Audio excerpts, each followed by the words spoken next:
Welcome back to the Foundational Health Series. We're on part 6 now of going through all of the low-hanging fruit that's going to really move the dial for you here in the new year. So if you are setting out some health goals, this is the series that you need. It is going to give you all of the foundations. So we've already went over goal setting, nutrition, breathing, movement, sleep, a whole bunch of topics.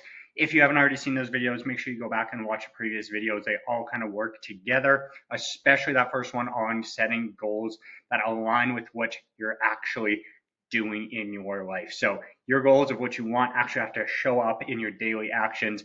That's the most important thing. That is where most people fail, is they don't properly set goals. So that's a very important one to watch and follow through the rest of the series here. We're on part 6. For those of you who do not know me, my name is Logan Grundy. I'm the owner of Peak Health Revolution, where I've helped over 150 people with their hiking and outdoor related goals, helping go further and faster in the mountains and doing that pain free so that they can move better for longer. I'm also a traditional Chinese medicine practitioner. Primarily, what I do is sports and orthopedic acupuncture, and I do that in Vernon, British Columbia at Habitat Health, where I've helped over 1,000 people get out of pain over the last couple of years, or more than a couple of years now, primarily treating pain, but also nervous system dysregulation. So that's a little bit about me. Let's show you guys real quick here what we've already covered: goals and guidance for setting those goals, nutrition, breathing, sleeping, and movement. Today we're talking about recovery. We're primarily going to talk about recovery in the sense of using a foam roller or a ball, doing soft tissue work, and stretching, how to do that properly. I see a ton of people doing this, whether I go to the gym or they come into the clinic, whatever it is.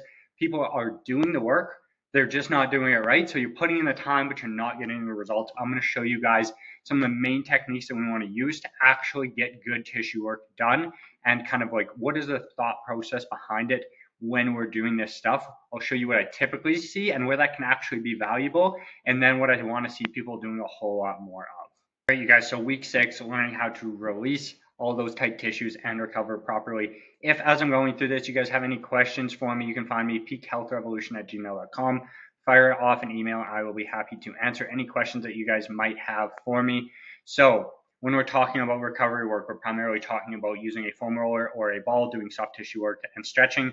When do we want to be doing that, and why do we want to be doing it? So when we're looking at foam rolling, a lot of the times people will say, do I do it before I work out or go run or hiking, whatever it is, or do I do it after?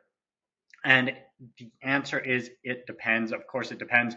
So if you are having issues with your mobility, say you're trying to squat and you can't get into a deep enough squat, your hips are really restricted, then we want to go in and do some of that work before, because we're going to create a little window of time where our body's actually going to move better than what it normally would. While it's moving better, we take it through that greater range of motion and we train within that window. And then over time, that window becomes our norm. So we have to continually like mobilize, go train, mobilize, go train. And where we have that little bit bigger window of mobility, then we continue to train in that. And eventually what we see is that, like, hey, that's just normally accessible to me. I have that all of the time. So if that's the case, that's when you're going to want to use it before. And then after is like, hey, I had a really big workout or this or that, or like, I know that I trained hard. What can I do to help me recover from that? And that's maybe when you would go do some stretching or some foam rolling afterwards. Now we're going to talk about like, why do you want to use those specific things? So like, really comes down to what is your intent with it, what you're trying to do with that foam roller or that ball. So if you are just trying to simply get a little bit of blood flow to a muscle, whether that's before you're working out and you're trying to warm it up, or you've worked out and maybe it's hours later and you're trying to help recover, this is what I see most people doing with the foam rollers. They're just rolling over the tissue really quickly without too much thought put into it. They're just rolling over it.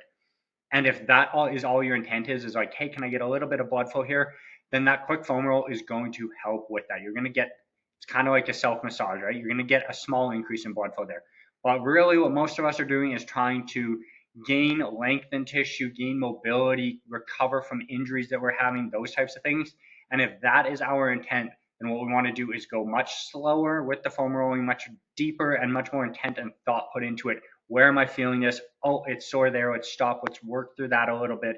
This section's pretty good. Let's kind of get past that and find and hunt down that next sore spot that I need to work on. So that is the difference between that slow, deep, and thoughtful tissue work, or that fast and superficial work. And we're talking about foam rolling here.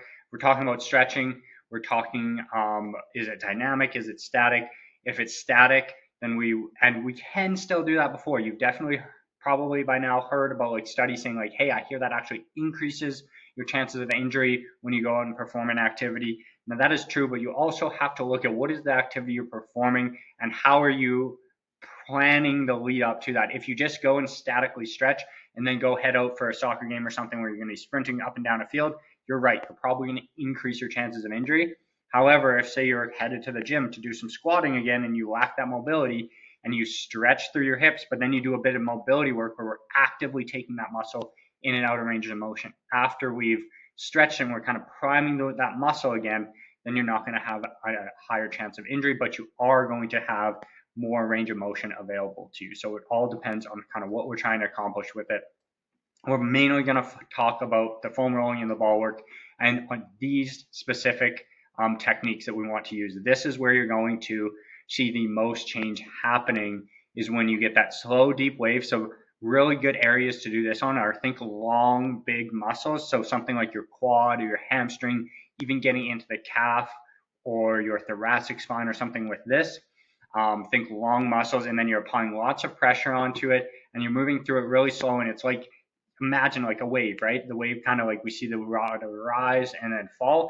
Think that we're just taking that foam and we're pushing it down into that tissue and we're pushing that tissue along. And it's almost like we're pushing it ahead of us and we're creating this big, deep, slow wave of pressure. And when you do this properly, what you'll often feel if that muscle is really tight and you're doing it correctly is that you'll feel little like jumps or what we call fasciculations of that muscle. And that's those tight fibers, those tight bands of muscle. They're unwinding a little bit. They're responding to the work that you're doing. So that's where using a foam roller can be really good, is that on those big muscles is that deep, slow wave. Oftentimes here you're going to have to switch and just do one leg at a time instead of two. But I'm talking about slow in the sense of like one pass might take you 1 minute to do. So it's definitely a lot slower than what you're probably used to. And you're only maybe doing 1, 2, 3 passes versus maybe 20 passes when you're going really fast. So that's really good on those big, long muscles. Contract and relax technique. So this, we can use this either in stretching or with ball work. So main place I think about this to contract and relax, you guys, is in your glutes, taking a ball, whether that's a softball or a cross ball, or even still just on a foam roller, finding that hot spot. So dig around through your glute. Where is that spot that is causing you the most discomfort? It's radiating discomfort down your leg or into your wherever, right? Find that spot, pin that ball down on it, and then you're going to contract, squeeze that glute muscle as hard as you can, and then relax and try and basically, we're thinking, melt a little bit deeper into that ball each and every time you contract and relax. So you contract nice and hard, you kind of come up off that ball, and then you relax and try and just sink a little bit deeper in to that muscle. Because a lot of the times when we're looking at our glutes, someone's talking about like, hey, I have sciatic pain, I have this pain going down my leg.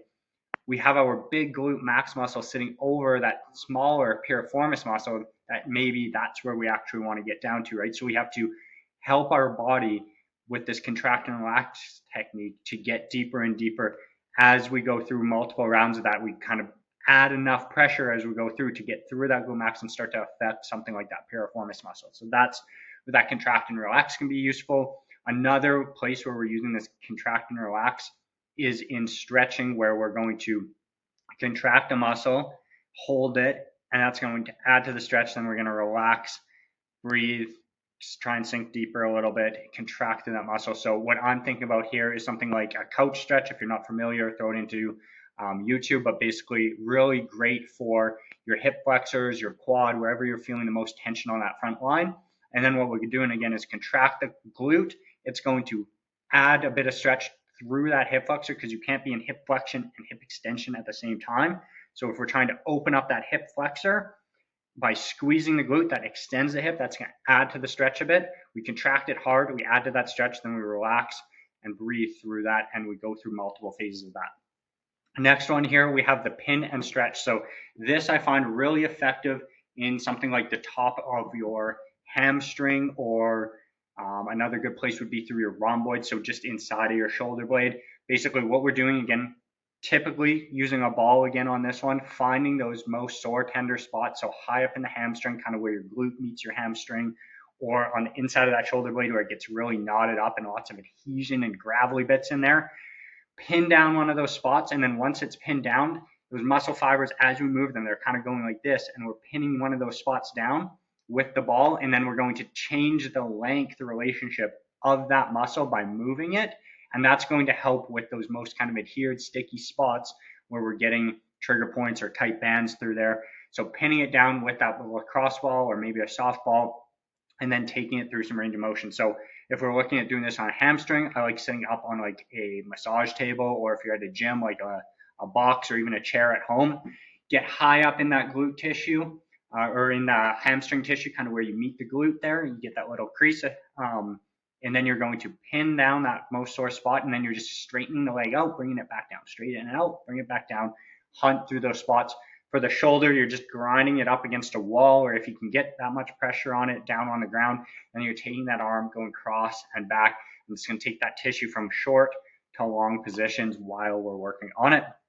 Next here we have cross fiber. So on those smaller muscles that are really ropey and you can't really get to like that slow, deep wave like I talked about earlier, this is where some cross fiber stuff can come in. So basically we think like, hey, if my pec's kind of running this way, if you're not sure about which way the fibers are going, just think about what that muscle does. So if our pec, we know it kind of like, hey, we do a chest press for our pec, right? So we know that it's taking you from here to here. So typically that's going to mean that we're going to, if it's going to take me from here to here, we have to have the fibers match up, right? So they're going to be kind of coming this way versus like you're not going to see them running up and down this way, right? So try and just think about it like that. But again, if you guys have questions and not sure where you should use what technique, or you have an area that's troublesome and you don't know which technique you should pick, send me an email, peakhealthrevolution@gmail.com, and I will help you sort that out.